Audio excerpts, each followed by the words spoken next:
नमस्कार, 3 बजे की 3 बड़ी खबरें देख रहे हैं आप और आपके साथ मैं हूं ऋतु। सबसे पहले बात करते हैं उन 3 बड़ी खबरों की जिनसे आज आपको रूबरू करवाएंगे। बात आज बंगाल की करेंगे।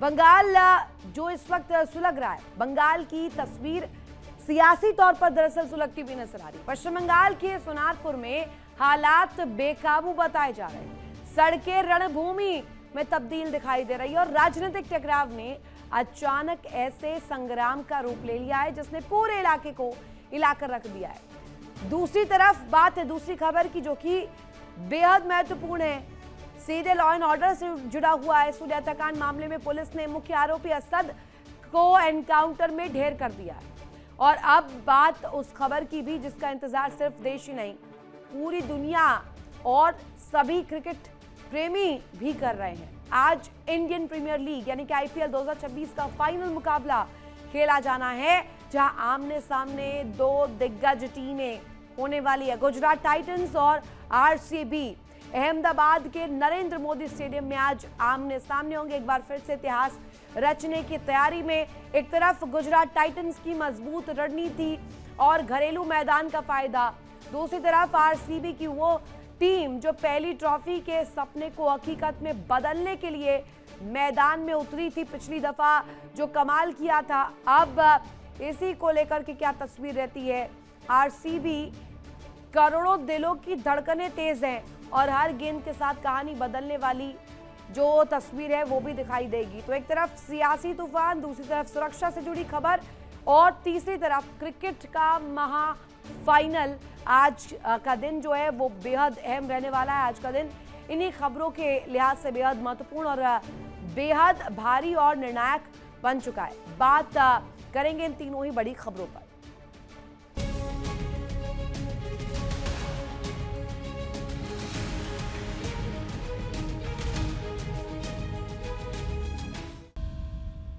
और बड़ी खबर पश्चिम बंगाल से आपको बता दें, टीएमसी नेता अभिषेक बैनर्जी पर हमला हुआ है। सोनारपुर में टीएमसी नेता अभिषेक बैनर्जी पर हमला। अभिषेक बैनर्जी के कपड़े फाड़े गए, अंडे फेंके गए। अभिषेक बैनर्जी ने हेलमेट पहनकर जान बचाई।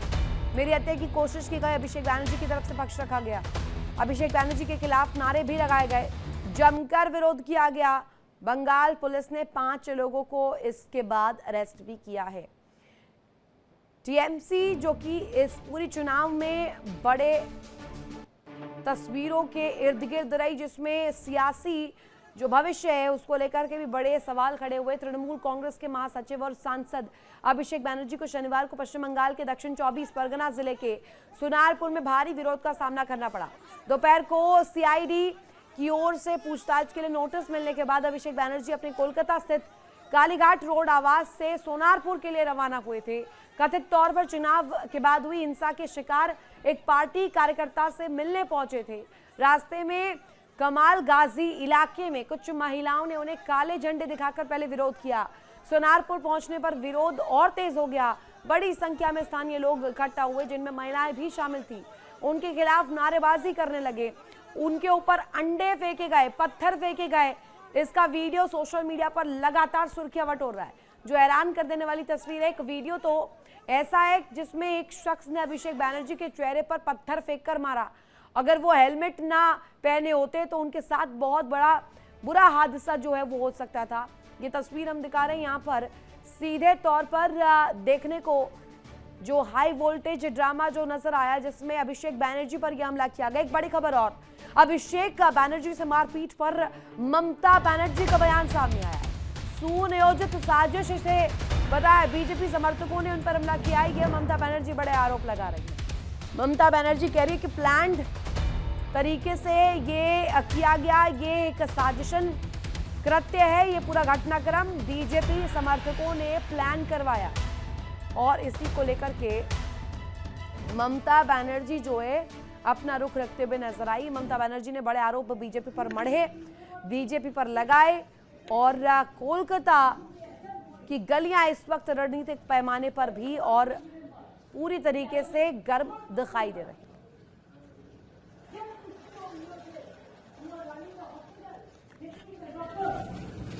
Because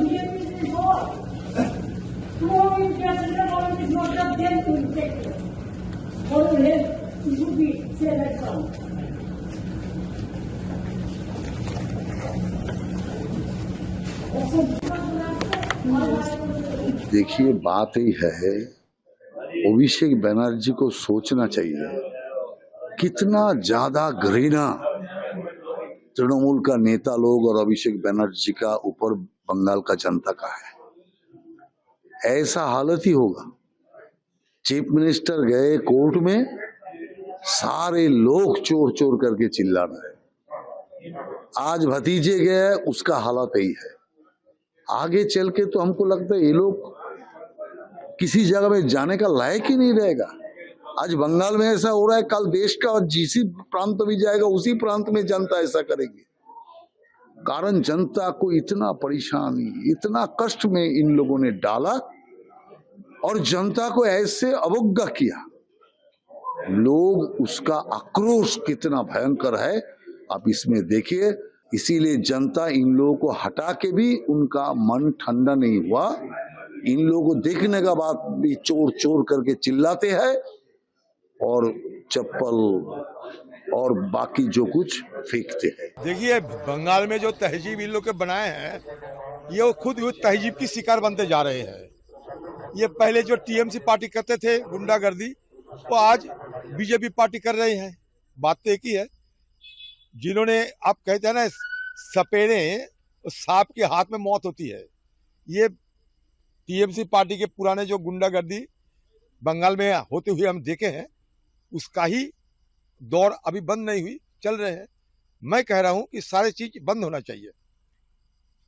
सियासत करने के अधिकार सबका है, पार्टी करने की, अपना बात रखने की अधिकार सबके है। ये आजाद है हम सब पार्टी। ये तहजीब बना के रखना चाहिए। देखिए, एक के बाद एक की घटनाएं घटी है और जिस तरीके से इलेक्शन से पहले अभिषेक बनर्जी ने खुलेआम बीजेपी के कार्यकर्ताओं को धमकाना, अमित शाह जी जो आदरणीय गृह मंत्री है इस देश के, उनके नाम लेकर चैलेंज करना, तू बोल के कि 12 बजे के बाद 4 तारीख रिजल्ट निकले, वोट का रिजल्ट आएगा और 12 बजे के बाद आप कलकत्ता में रहना, इस तरीके का धमकी देना। हमारे जो मुख्यमंत्री जी है, वो जब एलओपी थे, लीडर ऑफ ऑपोजिशन थे, उनके गाड़ी के ऊपर बार बार हमला कराना, बहुत बार घटनाएं घटी है। और पूरी इसके पीछे अभिषेक बनर्जी का पूरा उनका नेटवर्क था और वही कराते थे। आज पासा पलट गया है। फिर भी मैं जनता से अपील करूंगा कि बंगाल को हमें सुधारना है और बंगाल को, बंगाल की राजनीति को हमें हिंसा मुक्त करना है। और इसी खबर पर ज्यादा जानकारी देने के लिए हमारे साथ संवाददाता अमरदेव पासवान कनेक्ट है। सीधे जानकारी उनसे लेते हैं। अमरदेव, बहुत बड़ा सियासी भूचाल आ गया है। एक तरफ अभिषेक बनर्जी, दूसरी तरफ कल्याण बनर्जी को लेकर तस्वीर सामने आई। हमने देखा अभिषेक बनर्जी पर हमला हुआ, अंडे फेंके गए, पत्थर फेंके गए, काले झंडे दिखाए गए, विरोध किया गया, लेकिन इसके बावजूद भी ममता बनर्जी आरोप लगा रही है बीजेपी पर। बिल्कुल, जिस तरीके से ये तस्वीरें जो सामने आई हैं और बिल्कुल जिस तरीके से ये तस्वीरें जो सामने आई हैं और जिस तरीके और जिसमें तस्वीरों में देखा जा रहा है कि अभिषेक बनर्जी जो है अपने एक चुनावी हिंसा में जो है हिंसा का शिकार जो एक कार्यकर्ता थे, उनके परिजनों से मिलने के लिए जो है वो सोनारपुर गए थे। उसी दौरान जो है कुछ लोग उनका विरोध किए और उनको चोर चोर का नारा जो है देखकर लगाने लगे। इस बीच उनके ऊपर जूते फेंके गए, साथ में जो है अंडे फेंके गए, पत्थर फेंके गए और यहाँ तक कि उनको थप्पड़ भी मारने का प्रयास किया गया। तो ये आरोप जो है अभिषेक बनर्जी के द्वारा लगाया गया था। और जो वहां पे जो भी कैमरे जो चल रहे थे, कैमरे के जो फुटेज में वो भी देखने को मिल रहा था। इस तमाम जो चीजों में जब गिरफ्तारियां, जब कार्रवाई शुरू हुई पश्चिम बंगाल की पुलिस के द्वारा, तो जो भी लोग जो इसमें पकड़े गए, उनमें से 2 लोगों की जो है पहचान टीएमसी के जो है नेताओं के रूप में हुई है, जो काफी समय से जो है टीएमसी से जुड़े हुए थे। और जैसे ही सत्ता परिवर्तन हुई तो वो जो है बीजेपी का दामन जो है थामते हुए नजर आए। फिलहाल बीजेपी ने उनको अपने जो है खेमे में नहीं लिया, बावजूद उसके वो जो है इस आशा पर जो है डायरेक्ट और सीधी तौर पे जो है टीएमसी कर्मियों पर निशाना साधते हुए नजर आ रहे थे यानी कि कहीं ना कहीं जो है बीजेपी राजनीतिक तौर पर एक बैटल ग्राउंड बनता हुआ नजर आ रहा है, सियासी रूप में एक ऐसा बैटल ग्राउंड जहां सीधे सीधे अब जनता अब अपना गुस्सा दिखा रही है और इस बीच भी सियासी तौर पर तीखी बयानबाजी सामने आ रही है। बहुत शुक्रिया आपका तमाम जानकारी देने के लिए। इस बीच बड़ी खबर गाजियाबाद से, सूर्या हत्याकांड का मुख्य आरोपी ढेर कर दिया गया। पुलिस की जवाबी कार्रवाई में मारा गया असद और दोनों तरफ से करीब 10 राउंड फायरिंग हुई। जानकारी मिली कि पुलिस ने असद पर 50,000 का इनाम रखा था। इनाम राशि घोषित की गई थी। इनकाउंटर में एक पुलिस कांस्टेबल भी घायल बताया गया। असद का साथी मौके का फायदा उठाकर फरार होने में कामयाब रहा। हालांकि असद ढेर हुआ, अस्पताल में इलाज के दौरान उसकी मौत हो गई और इस बीच देखिए पुलिस ने असद पर इनाम रखा था। इनकाउंटर के बाद एक पुलिस कांस्टेबल भी घायल बताया जा रहा है। असद का साथी मौके से रफू चक्कर हो गया, फरार हो गया। बहरहाल उसको लेकर के भी तलाश की जा रही है। टीम्स लगातार जुटी हुई है, पड़ताल कर रही है। सूर्या हत्याकांड का मामला बीते दिन जिस तरीके से सुर्खियों में रहा और एनकाउंटर होता है वसुंधरा इलाके में, ये भी गाजियाबाद का ही इलाका जहां पर ढेर किया गया है। सूर्या को लेकर के जो इंसाफ की मुहिम थी वो लगातार हमने कल बीते दिन तस्वीर देखी और एक ही सुर में तमाम लोगों ने मांग की थी कि आरोपी को पकड़ा जाए, खून के बदले खून से ही हिसाब हो। अब इसी को लेकर के जो तस्वीर, ताजा अपडेट ये कि एनकाउंटर में असद ढेर हो गया है। और बड़ी खबर, सूर्या की मां की योगी सरकार से मांग, सभी आरोपियों का एनकाउंटर हो। आरोपियों के घर पर बुलडोजर चले, बुलडोजर कार्रवाई की भी मांग मां की सामने आई है। मां सरोज जो कि इस बात को रखते हुए नजर आई, जिनकी तरफ से ये कहा गया कि बेटे का बदला अब सभी से एनकाउंटर करके ही लिया जाए। हमारी ये एक मांग पूरी हुई है, वो ये भी मेरे आगे तस्वीर नहीं आई है। ठीक है, मुझे तस्वीर देख लेंगे तभी मुझे तसल्ली आएगी। पूरी अभी संतुष्ट हैं पर पूरी संतुष्टि नहीं जब तक हम तस्वीर नहीं देख लेंगे और जिन सातों का इसी तरह हाल नहीं हम देख लेंगे। इन सातों का भी इनकाउंटर इसी तरीके से किया जाए और सातों के घर पे बुलडोजर चलाना चाहिए। और इस बीच डीसीपी गाजियाबाद धवल जायसवाल ने क्या कुछ कहा है वो भी सुनवा देते। पुलिस को आज ये सूचना प्राप्त हुई थी कि असद अपने कुछ साथियों से मिलने के लिए थाना कोड़ा क्षेत्र में आने वाला है और उनसे कुछ पैसे लेकर के फिर वो बाहर भागने की फिराक में था। पुलिस द्वारा इस सूचना के आधार पर तत्काल कार्रवाई करते हुए इस पूरे क्षेत्र में लगातार कॉम्बिंग की जा रही थी और बैरियर लगाकर चेकिंग की जा रही थी। इसी क्रम में वसुंधरा क्षेत्र में ये असद अपने एक साथी के साथ बाइक से आता हुआ दिखाई देता है। पुलिस टीम के द्वारा उसे रोकने का प्रयास किया जाता है और चेतावनी दी जाती है। असद के द्वारा पुलिस टीम पर फायरिंग की जाती है और प्रत्युत्तर में प्रतिरक्षा में पुलिस की टीम के द्वारा जवाबी फायरिंग होती है जिसमें असद को गोली लगती है। पुलिस द्वारा तत्काल असद को इलाज के लिए नज़दीकी हॉस्पिटल में भर्ती कराया जाता है। इस पूरे एक्सचेंज ऑफ फायर में हमारा जो एक कांस्टेबल है थाना कोड़ा क्षेत्र का वो भी घायल होता है। उसको तो डीसीपी का क्या कुछ कहना था वो भी आपने सुना। इस बीच सूर्या की मां का बयान सामने आया। सीएम योगी और पुलिस का उन्होंने आभार भी जताया। सुनवाते हैं। उससे हमारा कहना है कि हमारे मोदी योगी और मेरे पुलिस डिपार्टमेंट और मेरे जो मीडिया वाले हमारे परसों से हमारे साथ हैं, उन लोगों की सहायता से हमारी आवाज उठी हुई और हमारे बच्चे को इंसाफ मिला, इसलिए सबको धन्यवाद। और हमारी जो 6 बंदे बचे हैं उनके 6 पे बुलडोजर चलना चाहिए। यहाँ किराए का हो, गांव में मकान हो तो गांव में बुलडोजर चलना चाहिए और 6 की मृत्यु होना चाहिए जैसे असद की हुई है। जैसे मेरे बच्चे को असद ने मेरा घर का चिराग छीना है ना, ऐसे ही सातों का सत्यानाश होना चाहिए। तो मां की फरियाद आपने सुनी, मां कैसे आभार जता रही है वो भी आपने सुना। हमारे साथ इसी खबर पर ज्यादा जानकारी देने के लिए ब्यूरो हेड सुशील तिवारी कनेक्ट है। सुशील जी, ये मौका था बकरीद का, त्योहार के मौके पर सूर्या को मौत के घाट उतार दिया गया, लेकिन बड़ी तस्वीर तब सामने आई जब सीधे तौर पर बड़ी कार्रवाई की गई और एनकाउंटर में असद ढेर हुआ है। अब मां फरियाद लगा रही है, मां अपील कर रही है कि जो बचे कुछ आरोपी है उनके घर पर भी बुलडोजर चलना चाहिए। ऋतु, जिस तरह आप मैं देख रहा था कि लगातार वहाँ कवर कर रही थी और लगातार जो माहौल इतना खराब था गाजियाबाद में, वो लगता था कि ये बहुत जल्दी सुधरेगा नहीं, लेकिन पुलिस ने 3 को गिरफ्तार किया। और योगी जी की जो नीति है कि अपराधियों का उत्तर प्रदेश में स्थान नहीं है, उत्तर प्रदेश में नहीं रहेंगे, तो ये बता दिया है पुलिस ने कि जो माफिया है या गुंडा है या अपराधी है, कोई भी यहाँ पर नहीं रह सकता है। तो जिस तरह अपराध किया था असद ने, उस अपराध की सजा उसको मिली है, उसका एनकाउंटर हुआ है, उसकी मौत हो गई इनकाउंटर के दौरान। तो ये पूरा जो घटनाक्रम है उसमें पुलिस ने बहुत कड़ा एक्शन लिया है। साथ में योगी जी ने भी कल बात की थी, जो कमिश्नर है उनको साफ निर्देश दिए थे कि इस तरह की लापरवाही बढ़ती नहीं जाएगी। तो ये जो पूरा माहौल एकदम पुलिस ने अपने शिकंजे में लेते हुए कहीं ना कहीं ये मैसेज दे दिया है कि जो भी अपराध करेगा, इस तरह की घटना होगी तो उसको छोड़ा नहीं जाएगा। और जिस तरह की इनकाउंटर हुआ उसके बाद उसकी माँ जो सरोज चौहान है, जो लड़का सूर्या की डेथ हुई, उसकी माँ सरोज चौहान ने भी कह दिया है कि मैं योगी जी और मोदी जी का धन्यवाद देती हूँ, पुलिस को धन्यवाद देती हूँ, साथ में जो हमारे मीडिया कर्मी थे उनके वजह से मैं आज कम से कम मुझे न्याय मिला है। तो ऋतु, जिस तरह तो आप भी वहाँ पर लगातार लगी थी, बहुत मेहनत कर रही थी, तो उस दौरान भी वहाँ पर जिस तरह का माहौल था उससे लगता था कि ये बहुत जल्दी काबू में नहीं होगा, लेकिन फिर भी उसके बाद जिस तरह पुलिस का एक्शन रहा वो बहुत ही तेजी से पुलिस ने काम किया है और असद को ढेर किया है। जी ऋतु।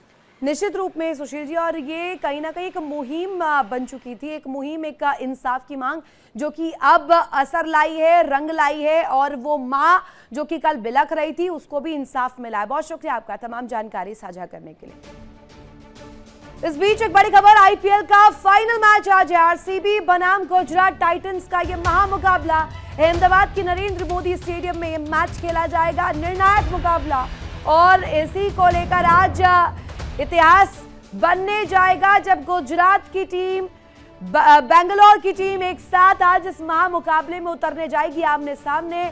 और इसको लेकर के क्या तस्वीर रहती है, कितना इंटरेस्टेड और एक्साइटेड अभी वो तमाम क्रिकेट प्रेमी हैं, ये भी जानना बेहद जरूरी है। सीधे रुक करते यश का न्यूज रूम से मेरे कलीग मुझे ज्वाइन कर रहे हैं। यश, जो तस्वीर है, आईपीएल फीवर इस वक्त टॉप पर नजर आ रहा है, और खास तौर पर आज क्योंकि डिसाइसिव मोड में ये मैच रहने वाला है, आरसीबी वर्सेस गुजरात टाइटंस, इसको लेकर आपका एनालिसिस क्या कहता है? देखिए, एनालिसिस बहुत सीधा है। दोनों टीम्स टॉप 2 में फिनिश किया था। हम आरसीबी की बात करें, हम गुजरात टाइटंस की बात करें, दोनों का कॉन्फिडेंस, मनोबल इस टाइम एकदम टॉप पे होगा। एक टीम क्वालिफायर 1 यानी कि पहला मैच जीत के उनको 4 दिन का विश्राम मिला। अगर हम आरसीबी की बात करें, विराट कोहली है उस टीम में, रजत पाटीदार कप्तान है। दोनों टीम्स के कैप्टन्स की अगर बात करें, एक तरफ आपके शुभमन गिल हैं, एक तरफ रजत पाटीदार हैं। दोनों के दोनों फुली कॉन्फिडेंट होंगे, दोनों को अपनी पूरी रणनीति पता है। लेकिन मैदान है नरेंद्र मोदी स्टेडियम अहमदाबाद का, जो कि गुजरात टाइटंस का होम ग्राउंड है। यानी कि गुजरात को कहीं ना कहीं ऑडियंस, यानी जिसको हम 12th मैन बोलते हैं, उनका बेनिफिट जरूर मिलेगा। तो 1% मैं बोलूंगा, यानी 51% मैं बोलूंगा कि शायद अगर हम एक वो वेट की बात करें तो गुजरात की तरफ ज्यादा होगा, लेकिन दूसरी तरफ डिफेंडिंग चैंपियन यश, जैसा कि आपने कहा कि 1% के लिए होम ग्राउंड होने का फायदा गुजरात टाइटंस को मिल सकता है, लेकिन अगर आरसीबी की बात करें, पिछले साल जो हमने तस्वीर देखी थी उसके बाद टीम गदगद है, इस दफा भी वो करिश्मा करने के लिए बिल्कुल करिश्मा करेगी और करना चाहेगी कि विराट कोहली जो पिछले 16 साल से आईपीएल खेल रहे थे, एक ट्रॉफी नहीं जीते, लेकिन अब लगातार 2 साल 2 एडिशन में लगातार 2 ट्रॉफी अपने हाथ कर सकते हैं। और विराट कोहली कोई ऐसे वैसे खिलाड़ी नहीं है, ये पूरा विश्व जानता है, बहुत बड़ी हस्ती है क्रिकेट फील्ड में। लेकिन उनके ओपोनेंट ऋतु आज हैं शुभमन गिल, जिनको बोला जाता है कि अगले विराट कोहली इंडियन क्रिकेट के वो बनेंगे, क्योंकि टेस्ट कैप्टन अभी शुभमन गिल है इंडियन टीम के, और विराट कोहली पहले टेस्ट कैप्टनसी देख चुके हैं। बिल्कुल वो गुरु शिष्य वाला रोल है। आज गुरु वर्सेस शिष्य होने वाला है फील्ड पे, अहमदाबाद की पिच पे। बहुत अहम मैच है ऋतु ये। एक मेंटोर के तौर पर जैसा आपने जिक्र किया यश की, विराट कोहली को बहुत मानते हैं, सम्मान देते हैं शुभमन गिल, लेकिन आज इस पिच पर आईपीएल के फिनाले में आज कहीं ना कहीं आमने सामने होने वाले ये महासंग्राम बहुत दिलचस्प होगा। लेकिन उम्मीदें क्या करें, जो क्रिकेट प्रेमी है, जो अलग अलग दोनों ही टीम से आज फैंस जुटने वाले हैं, वो कैसी तस्वीर दिखाने वाले हैं, एनर्जी कैसी रहने वाली है? देखिए, एनर्जी एकदम टॉप रहने वाली है। हाउस द जोश जैसे बोलते हैं, हाई सर, वो वाला रहने वाला है स्टेडियम में। 1,10,000 की कैपेसिटी है स्टेडियम के अंदर। आप सोचिए कितने करोड़ों फैन पूरे विश्व से आज इस मैच के टेलीकास्ट को देखने के लिए जुड़ेंगे। हम किसी भी माध्यम से जुड़े, लेकिन आज शाम को इंडिया में एक त्योहार मनाया जाएगा, उसका नाम है इंडियन प्रीमियर लीग का final, RCB versus Gujarat Titans. बहुत शुक्रिया यश आपका तमाम जानकारी साझा करने के लिए। तो देखा आपने कैसे आज ये मुकाबला बेहद निर्णायक और बेहद अहम रहने वाला है। इसी के साथ यार रुके छोटे से ब्रेक के लिए। ब्रेक के उस पार भी खबरें लगातार जारी है। इंडिया डेली आपके स्मार्ट टीवी पर मौजूद है। देखिए इंडिया डेली 24/7 अब आपके स्मार्ट टीवी पर। इंडिया डेली मौजूद है सभी डिजिटल प्लेटफॉर्म पर लाइव और लगातार। इंडिया डेली 24/7 हर दिन राष्ट्र को समर्पित।